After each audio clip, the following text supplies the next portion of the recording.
Good evening everyone. Once again I welcome to all of you in my YouTube channel Arindam Das. दोस्तों due to some technical issues कुछ problem हो रहा है मुझे video को बनाने में, लेकिन आप लोगों का प्यार हमेशा जारी होना चाहिए।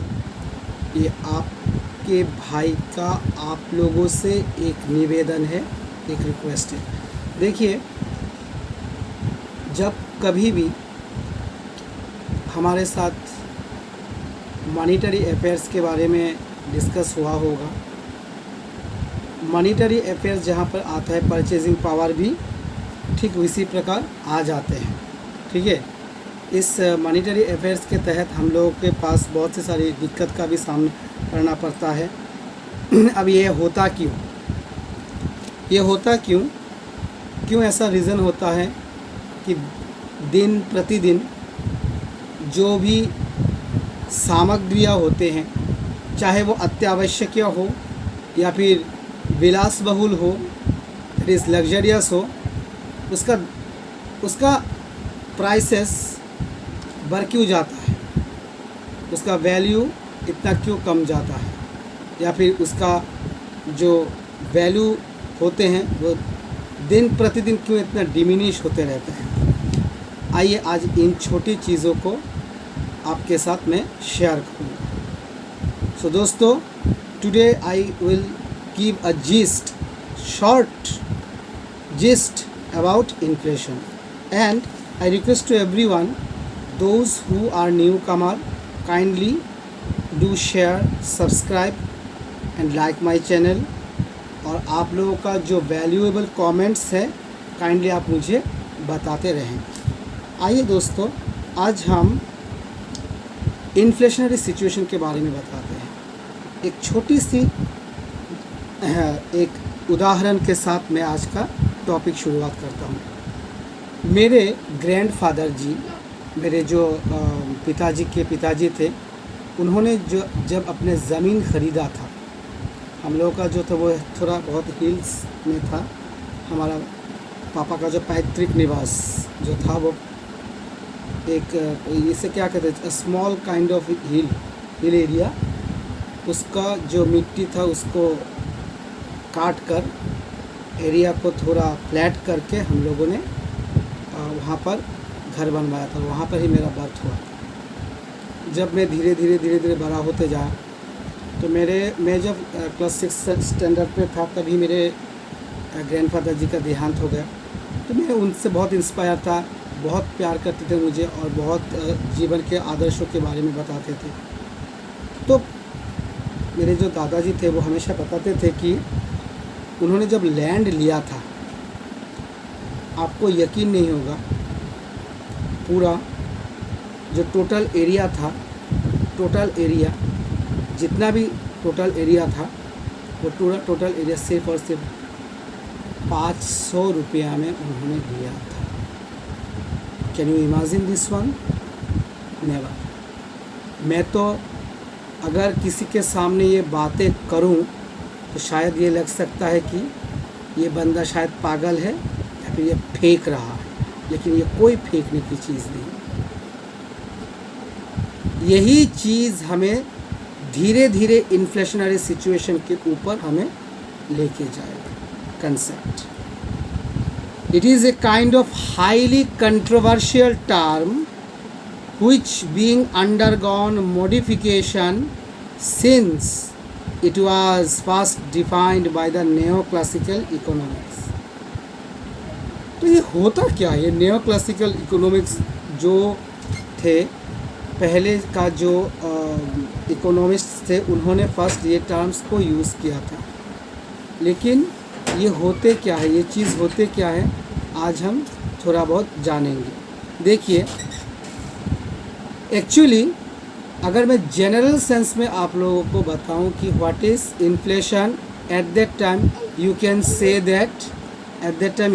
That it is the increase in volume और quantity, nothing more. It is the increase और volume in the quantity, that is जो भी वॉल्यूम होते हैं, जो भी क्वांटिटी होते हैं, इनका इंक्रीज होना, इनका जो टर्म्स होते हैं धीरे धीरे धीरे धीरे क्या होना, इंक्रीज होना या मीन बढ़ते रहना। जनरल सेंस में अगर हम उसका डिफाइन करें तो, एंड अगर इकोनॉमिक्स पर हम डिस्कस करेंगे, eight that time the inflation has a special meaning. Economics पे अगर आप जाएंगे तो inflation has a special meaning, which means rise in prices due to increase in quantity of money. Rise in prices due to increase in the quantity of money. Rise in prices, price या फिर द्रव्य मूल्य, द्रव्य मूल्य में मैं नहीं बताऊंगा, मूल्य का जो प्राइस कीमत होता है उनका इंक्रीज होना, due to increase in the quantity, quantity that is the amount of money increase होना। इसका क्या तात्पर्य रहता है, मतलब इतना सारा धन का अगर क्वांटिटी बढ़ गया तो क्या मूल्य भी बढ़ता रहेगा? ऐसा नहीं, कीमत। As I stated earlier before you that my grandfather has purchased the total plot of land within 500 rupees, but whenever you are going to purchase nowadays, it is totally impossible and out of imagine। कितना व्यक्ति है जो आज जगह खरीद पा रहे हैं? होंगे 10 में से 8 होंगे, शायद 7 होंगे, लेकिन बाकी तीनों का क्या होगा? लैंड का परचेज करने के साथ साथ आप सिर्फ लैंड पर मत जाइए, आप देखिए ना, थोड़ा बहुत चीज़ों को देखिए। पहले कितना होता था कि हम 12, 10, 18 या फिर 15,000 रुपया में घर संसार बहुत अच्छी तरीके से हम चला सकते थे। लेकिन आजकल अगर एक फैमिली में 5 मेंबर होते हैं, 25,000 रुपया भी कुछ नहीं है। Never, nothing, nothing. बहुत अच्छी तरीके से सेटल करके या फिर आपको सच्छल तरीके से गुजारा करने के लिए न्यूनतम मिनिमम आपके घर पर 30 से 35,000 रुपया पर मंथ होना आवश्यक है। इसमें से बिजली का बिल, आपका राशन का बिल, उसके हिसाब से आपका जितना भी टैक्सेस होता है, पर्सनल टैक्स होता है, डायरेक्ट टैक्स होता है, या फिर आप सभी को लेकर होंगे, दैट इज़ इनडायरेक्ट टैक्स, जितने सबको मिलाकर आपका अगर इतना हो जाएगा, या फिर आजकल तो एक्सीडेंटल केसेस भी बढ़ते रहते हैं, कंटिंजेंट लायबिलिटी भी हो रहे हैं, आप कैसे गुजारा करेंगे? ये सब इन्फ्लेशनरी सिचुएशन के लिए है। There is rise in prices due to the increase in quantity of money. ठीक है, प्राइस लेवल में rise due to many reasons. यह जो प्राइस लेवल, ये जो मूल्य स्तर होते हैं, मूल्य स्तर किसी भी चीज़ों का हो सकते हैं, किसी भी सेवाएं का हो सकते हैं। It is goods and services के बारे में भी बता रहा हूँ। May rise due to many reasons. ठीक है, it has many reasons. A mere increase in price cannot be termed as inflation in economics. A mere increase in price, जो मेयर इंक्रीज होते हैं इन प्राइसेस ऑफ डिफरेंट का commodities, different services, cannot be termed as inflation in economics. हम उसको नाम inflation पर, economics में inflationary situation पर हम उसको नहीं नाप सकते। A rise in price level backed by the increase in money supply is known as inflation। देखिए बहुत महत्वपूर्ण एक टॉपिक है। बताया गया a rise in the price level backed by increase in money supply. Increase in money supply, जब money supply increase होते रहते हैं और इंक्रीज होते होते इसका जो प्राइस लेवल क्या होते हैं, बढ़ते जाते हैं, इसको ही हम कहते हैं, क्या कहते हैं, इन्फ्लेशन कहते हैं। ठीक है। An increase in money supply does not always create inflation. If with the increase in money supply the supply of output does not increase simultaneously then it leads to inflationary situation or inflationary rise in the price level. So have you observed whatever I have said, that money supply is not always the factor to increase the inflationary situation. If with the increase in money supply, if with the increase in money supply the supply of output does not increase, money supply के तहत money supply बढ़ चुका है, अच्छी बात है। इस हिसाब से अगर आउटपुट भी इंक्रीज नहीं हुआ तब हम उसको कह सकते हैं this is known as inflation. Okay. So देखिए यहाँ पर एक इकोनॉमिस्ट, जिस नियो क्लासिकल इकोनॉमिस्ट जी एक है, उसको हम उसका नाम है कौल बार्न। कौल बार्न जी कहते हैं it is a case of too much money chasing too few goods. Too much money chasing too few goods. आप लोग समझ रहे होंगे, जब मनी को चेस करते टू फ्यू गुड्स, अतिरिक्त मनी, अतिरिक्त द्रव्य आदि को चेस करने से हो सकता है inflationary situation. In the words of Kemmer, inflation takes place when the medium of circulation both legal tender and bank money increases at a higher rate than the demand for such media, leading to a rise in the price level. Okay, and according to the Fisher's quantity equation, inflation occurs when the money supply M plus M1 increases at a higher rate than T, that is the total volume of goods and services for transaction. The price increases as a consequence, inflationary situation arises.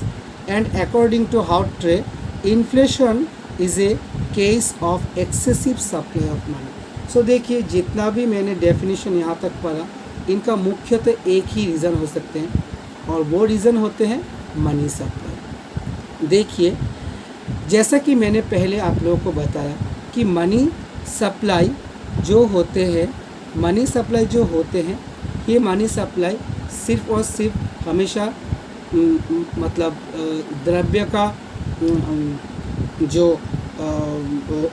उसका जो reason होते हैं, जो द्रव्य मूल्य स्तर, this price of the commodities जो बढ़ना या फिर बढ़ोतरी होना, इसको ही हमेशा नहीं दर्शाते।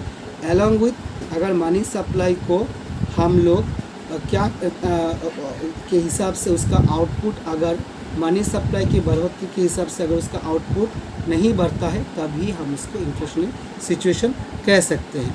तो देखिए मनी सप्लाई जो होते हैं, ये मनी सप्लाई ही हमेशा इन्फ्लेशनरी सिचुएशन का कारण नहीं होते, जैसा कि बताया गया है। देखिए अभी मैं आप लोगों को एक जिस्ट देता हूँ जहाँ पर यही कहा गया कि इन्फ्लेशनरी सिचुएशन अगर होते हैं तब हमेशा से जो किस किस चीज़ों पर इफ़ेक्ट पड़ता है। जब हाईली इन्फ्लेशनरी सिचुएशन जब होते हैं, that is highly inflationary situation अगर बढ़ोतरी हो सकते हैं तो किन किन चीज़ या फिर किन किन सेक्शंस के ऊपर प्रभाव पड़ते हैं। एक जैसा कि एक आप लोग जानते हैं कि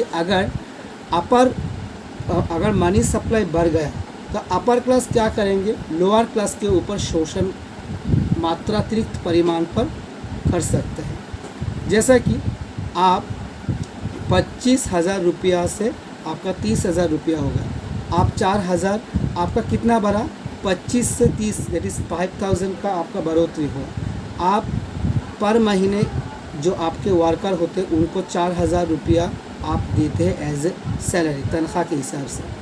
आपका बढ़ गया, देखिए पॉइंट देखिए, आपका बढ़ गया, लेकिन आपका जैसे सैलरी बढ़ा इस हिसाब से उन लोगों का तो भी तो सैलरी बढ़ना चाहिए था ना, लेकिन ऐसा हो नहीं सकता। इसीलिए इसे इन्फ्लेशनरी सिचुएशन कहा गया कि इन्फ्लेशनरी सिचुएशन पर जो उच्च वित्त होते हैं, हाई सेक्शंस जो सोसाइटी जो एडॉप्ट करते हैं, हाई सेक्शनर्स, वो और भी क्या होते हैं, और भी वेल्दी होते जाते हैं, और जो गरीब होते हैं वो day by day they will remain poor. तो देखिए इन्फ्लेशनरी सिचुएशन के ऊपर मेरा next video effects on inflation, demand push inflation and cost push inflation मैं आपको बताऊंगा। लेकिन आज सिर्फ एक जिस्ट एज एन इंट्रोडक्शन मैंने दे दिया। मेरे जो नेक्स्ट वीडियो है उस पर आप लोग ध्यान ज़रूर देंगे, ठीक है। अगर आप लोग नेक्स्ट वीडियो पर ध्यान नहीं देंगे तब यह वीडियो, यह जो इन्फ्लेशनरी के ऊपर जो आपका ज्ञान है वो अधूरा ही रह जाएगा। तो आज के लिए मैं सिर्फ इतना ही करता हूँ, और नेक्स्ट वीडियो के ऊपर आप लोग ज़रूर देंगे। मेरा नेक्स्ट वीडियो शायद कल को भी मैं आप लोगों को अपलोड कर सकता रहूँगा। तब तक के लिए आप लोग काइंडली मेरा वीडियो पहले से अंत तक ज़रूर देखेंगे। मैं नेक्स्ट वीडियो पर इसका जो इंट्रोडक्शन के साथ साथ इसका जो पार्ट्स होते हैं, इसके जो इफ़ेक्ट्स होते हैं, इसके जो कॉजेज़ होते हैं, मैं आपको डिस्क्रिप्शन से दूंगा। जो स्टूडेंट्स आप लोगों को अगर नोट्स चाहिए होगा हायर सेक्शंस के लिए, ग्रेजुएशंस के लिए, मुझे काइंडली कमेंट बॉक्स पर ज़रूर बताएं। तो जितना भी हो सका मैंने दिया, और किसी को कोई प्रॉब्लम हो तो काइंडली मुझे बताएं। तो आज के लिए सिर्फ इतना ही। नमस्ते।